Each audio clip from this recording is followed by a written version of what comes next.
మొట్టమొదటి factory outlet మన Mukunda jewellers లో అన్ని జ్యువెలరీ పై ఉన్న వ్యాట్ కేవలం 2 to 12% మాత్రమే. No making charges. విచ్చేయండి ముకుందా జ్యువెలర్స్. మా నూతన బ్రాంచెస్ ప్రారంభం అతి త్వరలో జూబ్లీ హిల్స్ మరియు వైజాగ్. అందరికీ నమస్కారం.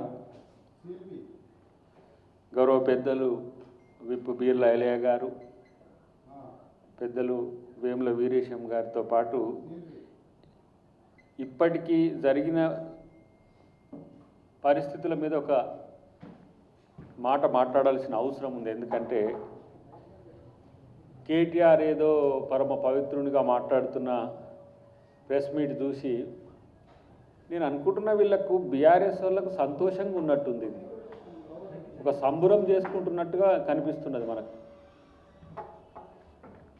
అనైతికము,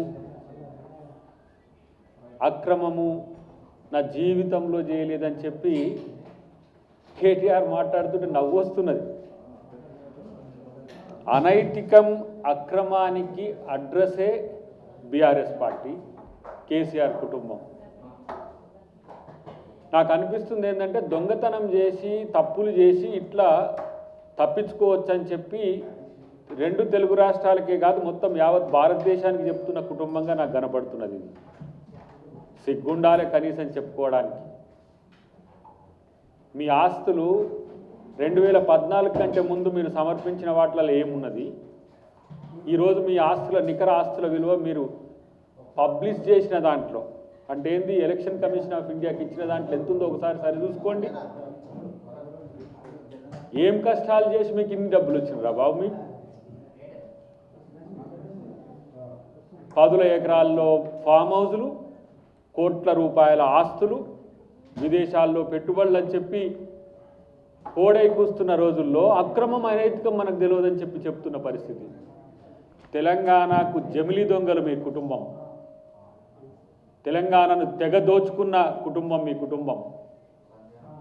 తెలంగాణ అంటే ఏమనుకుంటుండ్రు? పరిహాసం చేస్తున్నారా దద్దమల్లారా? తెలంగాణ అంటే అమరవీరుల త్యాగాల రాజ్యం. తెలంగాణ అంటే త్యాగధనుల రాజ్యం. దోపిడీ రాజ్యంగా మార్చింది కేసీఆర్ కుటుంబం. పరమ పవిత్రుల్లాగా నువ్వు నీ బావ మాట్లాడుతుంటే మరి నీ చెల్లె చెప్పేదానికి సమాధానం ఎందుకు చెప్పలేవు? ఇంత లంబాచూడ స్పీచ్ ఇస్తావు కదా. నిన్న ఒకరోజు నీకు నోటీసు రాగానే నిన్న ఒకటి రోజు, ఇప్పుడు ఒక రోజు, మళ్ళీ అయిపోయినాక ఒక రోజు. ఏం వేషాలు వేస్తున్నారా మీరేమన్నా? ఎట్లా నీ పార్టీ ఫండ్ 800 కోట్ల రూపాయలు అయింది? ఎవరు కంప్లైంట్ చేసిన కంప్లైంట్ కనీసం ఇంగితం ఉందా? దేని మీద మాట్లాడుతున్నావు? నీ వ్యక్తిత్వ హనం అని అంటున్నావు. వ్యక్తిత్వ హనము, మాకేదో రాజనీతి గురించి మాట్లాడుతున్నావు కదా. పార్టీ ఫండ్ కొరకు కూడా బెదిరించిన చీపెస్ట్ దాఖలాలు మీవి. ఒక్కడు చీఫ్ మినిస్టర్ అయితే ఇంతమంది దోచుకోవచ్చా నీ కుటుంబంలో? పోనీ ఫోన్ ట్యాపింగ్ లేదని అంటున్నారు కదా, ఫోన్ ట్యాపింగ్ అక్రమంగా లేదంటున్నారు కదా. కవిత ఫోన్ ట్యాపింగ్ ఎందుకు చేసిండ్రో, కవిత భర్తది ఎందుకు చేసిండ్రో చెప్పగలరా? వాళ్ళు నేరుగా చెప్తున్నారు కదా. సిట్ ముందు పోయి చెప్పిండ్రు కదా, గతంలో జరిగిన సిట్ ముందు పోయి చెప్తుండ్రు కదా. మాట్లాడితే బావనేమో బొగ్గు స్కామ్ అని అంటాడు. నీ బొందరా, నీ బొంద. బొగ్గు స్కామ్ అయితే టీఆర్ఎస్ వాళ్ళకి ఎందుకు వస్తాయిరా బాబు? మేము తెచ్చుకోలేమా? ఎవరు వినోద్రావు, ఎవరు ప్రతిమ కంపెనీ, ఎవరు ఉపేందర్ రెడ్డి? 4 బ్లాక్స్ ఎవరికి వచ్చినాయి? టీఆర్ఎస్ వాళ్ళకి వచ్చినాయి. అంటే కాంగ్రెస్ పార్టీ స్కామ్ చేస్తే టీఆర్ఎస్ వాళ్ళకి వస్తాయా? ఇదేనా అవినీతి అని చెప్పేది? ఇలా కిషన్ రెడ్డి మాట్లాడుతున్నాడు. కిషన్ రెడ్డి సుప్రీంకోర్టు డైరెక్షన్స్ కూడా తెలియకుంటే ఎట్ట పిచ్చిగా నువ్వు మంత్రి అయినవా? నాకు అర్థం కాదు. సైట్ విజిటింగ్ అని మీరే కదా పెట్టింది. దాంట్లో ఎట్లా వస్తుంది బొగ్గు స్కామ్కి సంబంధించిన అంశంలో? మరి నీకు కూడా ఉండాలి కదా సోయి. నీకు 49% నువ్వు స్టేక్ ఉంది కదా. 51% తెలంగాణ ప్రభుత్వానికి ఉన్న మేము యజమాన్యం ఉన్నా కూడా నీకు స్టేక్ ఉంది కదా. బ్లాక్స్లో మీకు కూడా వాటా కావాలని చెప్పి కేంద్ర ప్రభుత్వం చట్టాన్ని సవరించింది కదా. మరి గాయింగిత జ్ఞానం కూడా కిషన్ రెడ్డి లేకుండా ఆయన కేంద్ర మంత్రి ఎట్లయిండు? కేంద్ర మంత్రికి మళ్ళీ లేఖ రాస్తాడు హరీష్ రావు. అరే బాబు, నీ దొంగతనం చెప్పురా నాయన అంటే మీరేదో స్కామ్ చేసిందని చెప్పి లేని అబద్ధాన్ని ప్రచారం చేసుకొని మీకు డిఫెన్స్గా వాడుకుంటూ, రెండోది ఇప్పుడు ఈయన అంటుడు జిల్లాలు మారుస్తామని చెప్పిండట. జిల్లాలు మారుస్తాం, ఏడికి పోతే ఆడ నారాయణపేట పోతే నారాయణపేట, లేకపోతే గద్వాల పోతే గద్వాల, నిన్న సిరిసిల్ల పోతే సిరిసిల్ల, మళ్ళీ కరీంనగర్ పోతే కరీంనగర్, ఏడికి పోతే ఆడ మీ జిల్లా మారుస్తారటని. ఇట్లాంటి దద్దమ్మలు చేయబట్టే మిమ్మల్ని ప్రజలు తీసి నేలకు కొట్టింది. ఎక్కడైనా ఒక స్టేట్మెంట్ ముఖ్యమంత్రి గారో ప్రభుత్వం నుంచో లేకపోతే మా నాయకుల నుంచో ఎక్కడి నుంచైనా జిల్లాల మార్పు అనేది వచ్చిందా? పెరిగితే పెరగవచ్చు కాక, పెరిగితే నష్టం ఏంటి? ఉన్నవి తీసేస్తారని ఎందుకు తెస్తున్నారు? ఒక సైడు సికింద్రాబాద్ తీసేస్తారంటారు, ఇంకోవైపు ఇంకో జిల్లా తీసేస్తారంటారు, ఆయన సిద్దిపేట తీసేస్తా అంటాడు ఎవడు, మన హరీష్ రావు. ఎవడు చెప్పిండు మీకు ఇది? ఎందుకురా పిచ్చి సన్నాసులు లెక్క నేను అనుకుంటున్నా. మీరు మా ముఖ్యమంత్రి ట్రాప్లో పడుతుందని కనీసం అర్థమన్నా కావట్లేదు కదా మీకు. నేనంటున్నా ఈరోజు అవినీతి అక్రమానికి నిలువు బీఆర్ఎస్ పార్టీ, కేసీఆర్ కుటుంబం అని నేను అంటున్నా. అది కాదని మీరు నిరూపించాలంటే ఎక్కడికి వస్తారో రండి, మేము నిరూపిస్తాం మీరు అక్రమార్కులు, అనైతికులు అని. ఈరోజు నిధుల కోసమే కాదు, నాయకులను మీ పార్టీలో చేర్చుకోవడం కొరకు కూడా వాళ్ళ ఫోన్ ట్యాపింగ్లు చేసిండ్రు. 2018లో కూడా మీరు ఫోన్ ట్యాపింగ్లు చేసిండ్రు. 2018లో ఈరోజు ఎదుర్కొంటున్న ఎవరైతే ప్రభాకర్ రావు ఇంటెలిజెన్స్ ఐజీ, తర్వాత అంతకుముందు మా నల్గొండ జిల్లా ఆయన ఎస్పీగా పనిచేసింది. మా ఫోన్ ట్యాపింగ్లో మాకాయ వచ్చేటోళ్ళందరినీ గుంజుకుపోయి బీఆర్ఎస్కి అటాచ్ చేసిన చరిత్ర ఆయనది. ఇలా మాట్లాడుతున్నారు కదా, డీజీపీ శివధిరెడ్డి గారికి ముందు మీరు ఎంక్వైరీ చేయరి, మీరు ఆ దాని మీద సిట్ వేయండి, ఈ దాని మీద సిట్ వేయండి, ఇంకో దాని మీద సిట్ వేయండి. దొంగలు చెప్పే నైతిక హక్కు ఉందా? ఫస్ట్ మీరు ఏందో తేల్చుకోవాలి కదా. ప్రతి ఒక్క విషయంలో మీరు చేస్తున్న ఏవైతే రాద్ధాంతం ఉందో తెలంగాణ ప్రజలు కాదు, తెలుగు ప్రజలు కాదు, మొత్తం యావత్ భారతదేశం వింటున్నది. వేల కోట్ల రూపాయలు ఒకవైపు ఏమో రాష్ట్రాన్ని దివాలా తీసి పారేస్తుంది, ఇంకొక వైపు ఏమో నాయకులను ఏ విధంగా గుంజుకోవాలనో ఆ విధంగా గుంజుకుంటుంది. ఎన్నికల కాస్ట్ కూడా పెంచేస్తుంది. మునుగోడు ఎన్నికల కాస్ట్ ఎంతో ఒకసారి చూసుకోండి, హుజూర్ నగర్ ఎన్నికల కాస్ట్ ఎంతో చూసుకోండి, హుజూరాబాద్ ఎన్నికల కాస్ట్ ఎంతో చూసుకోండి. పథకాల రూపంలో దళిత బంధు అని చెప్పి హుజూరాబాద్లో మొత్తం దళితులకు అందరికి ఓట్లను ఇప్పుడు ఎట్లయితే మోడీ నితీష్ కుమార్ ఎన్నిక బీహార్లో ప్రతి ఒక్క మహిళకు 10,000 రూపాయలు ఇచ్చి 32,000 కోట్ల రూపాయల బడ్జెట్ నుంచి ఎన్నికల ముందు మొదటి విడత తర్వాత పంచిన చరిత్ర ఉంది. అట్లనే దళిత బంధు అట్లనే పంచినా కూడా మీకు విజయం రాకపోయే. అంటే తెలంగాణలో ఎన్నికలు చేయాలంటే డబ్బులే ఉండాలి, బెదిరింపే ఉండాలి, రౌడీజమే ఉండాలి, మాకు బానిసలే ఉండాలని చెప్పి చేస్తే తెలంగాణ ప్రజలు చైతన్యవంతులు, ఒక విప్లవ ఆలోచనలు ఉన్నోళ్ళు కాబట్టి అలా మిమ్మల్ని బండకేసి బాధిన పరిస్థితి ఇంకా కోలుకోలేని పరిస్థితి మీకు వచ్చేసింది. కాబట్టి మిత్రులారా, తెలంగాణ సమాజమా లేదంటే తెలుగు ప్రజలారా, వీళ్ళ మాటలు నమ్మకండి. తెలంగాణను దోచుకున్న బందిపోట్లు వీళ్ళు. తెలంగాణ పేరు చెప్పి తెలంగాణ ఉద్యమం నడిపినట్టుగా నటించి తెలంగాణ సోనియా గాంధీ ఇస్తే దాన్ని దోచుకోవడానికి ఏదో పరాయి దేశమోడు వచ్చి తెలంగాణ మీద పడి దోచుకున్నట్టు దోచుకోవడానికి వచ్చి దోచుకున్న దొంగలు.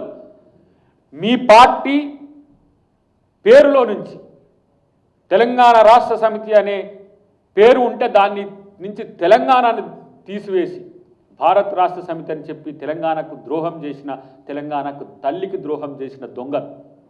ఇలా ఆయన పోయి హాయిగా అన్నీ చేసిపోయి ఫామ్ హౌస్లో వండుకున్నాడు. ఆయన వచ్చి బయటకు వచ్చి ఇద్దరు బావబామార్తల వేషాలు చూడాల్సి వస్తుంది. అది ఇంకా మీరు తప్పితే మిమ్మల్ని ప్రొటెక్ట్ చేసుకునే ఒక నాయకుడు లేడు మీ పార్టీలో. దరిద్రులారా, ఉద్యమ కాలంలో ఉద్యమాలు అందరు చేస్తే మీరే దాన్ని ఎన్కాష్ చేసుకుంటారు.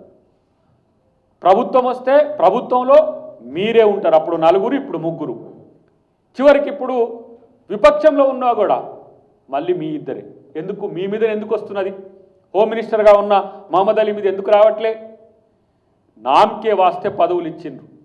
నామకే వాస్తే పదవులు ఇచ్చి ఆ పదవుల్లో వీళ్ళే గోస్ట్ మినిస్టర్లుగా పనిచేసి అలా మీకు ఈ దరిద్రం దాపురించిన పరిస్థితి. మా మంత్రుల మీద, మా క్యాబినెట్ మీద అవాకులు చవాకులు పేలుతారు. సమ్మక్క సారక్కలో మా క్యాబినెట్ ఏ విధంగా అమ్మల ముందు ఉన్నారో, కొలువు తీరినరో వాళ్ళని చూసి కుట్ర, వాళ్ళని చూసి అక్కసు, వాళ్ళని చూస్తే జలసి. మీకు ముఖ్యమంత్రి గారితో కలిసి మంత్రులు ఉంటున్న తీరును చూసి తట్టుకోలేక కాలకేయుల్లాగా మీరు చేస్తున్న ఈ ప్రయత్నాలు ఏవైతే ఉన్నాయో ఎవడు నమ్మర్రా బాబు మిమ్మల్ని. ఇంకా ఎవడు మిమ్మల్ని నమ్ముతారని ఈ ఆలోచన చేస్తున్నారు మీరు? నాకు అర్థం కావట్లే. నేను అంటున్నా, ఈ 5 సంవత్సరాలే కాదు, ఇంకా 5 సంవత్సరాలు ప్రాసిక్యూషన్ చేసినా మీరు చేసే నేరాలకు విచారణలు సరిపోవు. కొంతమంది ఏమో 2 సంవత్సరాలైనా కూడా ఇంకా రావట్లేదు, ఏంది కాంగ్రెస్ బీఆర్ఎస్ కలిసి ఉందా అంటారు. కొంతమంది ఏమో కాంగ్రెస్ బీజేపీ కలిసి ఏమైనా ఎత్తుగడలు చేస్తున్నాయని అంటారు. చట్ట ప్రకారం, న్యాయం ప్రకారం, బాబాసాహెబ్ అంబేద్కర్ రాజ్యాంగం ప్రకారం మేము సిట్ అయినా ఏ న్యాయ విచారణ చేస్తాం. కేసీఆర్ మాదిరిగా కేసీఆర్ రాజ్యాంగాన్ని అమలు చేసే ప్రభుత్వం కాదు మా అధిష్టానమైన మా ముఖ్యమంత్రి గారు అయినా సరే. ఎంతమందిని రేవంత్ రెడ్డి గారిని డ్రోన్ ఎగిరేసిన తీసుకుపోయి నేరుగా జైల్లో పెట్టిన చరిత్ర మీద. కోదండరామ్ గారిని ఉద్యమకారుని తలుపులు బద్దలు కొట్టి ఏ విధంగా అరెస్ట్ చేసినారో మేము చూసినాం. మందకృష్ణ మాదిగ ఒక సామాజిక ఉద్యమకారుని ఎన్నిసార్లు అరెస్ట్ చేసి జైల్లో పెట్టిండ్రు. మీరు ఏ ప్రభుత్వం కూడా డేర్ చేయలే. మాలాంటి వాళ్ళు మురళీ ముదిరాజ్ చనిపోతే తీసుకుపోయి నేరుగా పోలీస్ స్టేషన్ నుంచి జైలుకు పంపించిండ్రు. మరి అట్లా చేయాలన్నా? కేసీఆర్ని అట్లా చేయాలన్నా? కేటీఆర్ని అట్ట మీకు ఉబలాటం ఉందా ఇంద్రబాబు జైలు కూడా తినాలని? చట్టాన్ని న్యాయాన్ని గౌరవించడం మీకు చేత కాకపోతే మాకుంది. మేమే భారత రాజ్యాంగ నిర్మాతకు మేమే దన్నుగా ఉండి ఆ రోజు భారత పార్లమెంట్లో రాజ్యాంగ పరిషత్తుకు రాజ్యాంగాన్ని సమర్పించింది కాంగ్రెస్ పార్టీ. కాబట్టి రాజ్యాంగం మీద విలువ ఉంది, నైతిక విలువలకు కట్టుబడి ఉన్నాం. మీలాగా ఇష్టం వచ్చినట్టుగా ఏదో ప్రాంతీయ పార్టీ ఉన్నది కాబట్టి కేసీఆరే సుప్రీం, మాకు ఢిల్లీ గల్లీ ఆయన అన్నట్టుగా కేసీఆర్ నిర్ణయాలు మాదిరిగా కాంగ్రెస్ పార్టీ నిర్ణయాలు ఉండవు. నేను అంటున్న వెళ్ళాల్సిందే. ఏదో నిన్ను ఏమో అంటారు ఆయన, నేను చట్టం మేము గౌరవిస్తాం, మేము పోవాల్సిందే, మేము ఆడికి పోతాం, మేము పోయి చెప్తాం. ఇంకా వాళ్ళని పోలీసులనే వీళ్ళే ప్రశ్నలు అడుగు వచ్చినట్టు చెప్తా ఉంటారు హరీష్ రావు ఈయన కలిసి. ఏదో సినిమాలో ఉండే కదా అలీ మైక్ని టెస్ట్ చేసినట్టు అట్లా ఏం చేయకండి. పోలీసులు చెప్పిన దానికి సమాధానం చెప్పండి. మిమ్మల్ని ప్రశ్నించడానికి పోలీసులు పిలుస్తారు కానీ మీరు వాళ్ళని ప్రశ్నించడానికి కాదు. కాబట్టి బయటకు వచ్చి పొంకనాలు కొట్టడానికి, ఫోజులు కొట్టడానికి, ఇవన్నీ బయట మీరు లీకులు ఇచ్చుకోవడానికి కాదు. తెలంగాణ ప్రజల యొక్క అస్తిత్వాన్ని దెబ్బతీస్తున్నారు మీరు. ఫోన్ ట్యాపింగ్లతో ఏం సాధిద్దామని చేసిందో చెప్పాల్సిన అవసరం ఉంది. అసలు ఫోన్ ట్యాపింగ్లో ఒక మంత్రి ఎందుకు, మాజీ మంత్రి ఎందుకు వస్తాడు? మాజీ మంత్రులు ఎందుకు వస్తారు? పార్టీ నాయకులు ఎందుకు వస్తారు? అధికారులు కదా ఉండాల్సింది. అధికారులు మీ పేర్లు ఎందుకు చెప్తున్నారు? ఇదంతా ఆత్మపరిశీలన చేసుకోండి. డెఫినెట్గా కాంగ్రెస్ ప్రభుత్వం పారదర్శకంగా ఉంటుంది. ఆ బొగ్గుకు సంబంధించిన అంశాలు కూడా తర్వాత మేము మళ్ళీ మాట్లాడేటప్పుడు బీర్లా అలయ్య గారు కానీ మా వీరేశం గారు కానీ మా పెద్దలు చెప్తారు. ప్రతి ఒక్కదానికి సమాధానం ఉంది. రేవంత్ రెడ్డి గారు ఏమో మీ మీద కక్ష సాధింపు కొరకు, రాజకీయ కక్ష సాధింపు కొరకు చేయట్లే. రాజకీయ కక్ష సాధింపు కోసమే అయితే 2 సంవత్సరాలు చాలా ఎక్కువ. కాబట్టి అలాంటి కక్ష సాధింపు కాదు. డెఫినెట్గా ప్రజలకు పూచీకత్తుగా కాంగ్రెస్ ప్రభుత్వం ఉందని చెప్పి తెలియజేస్తున్నాం.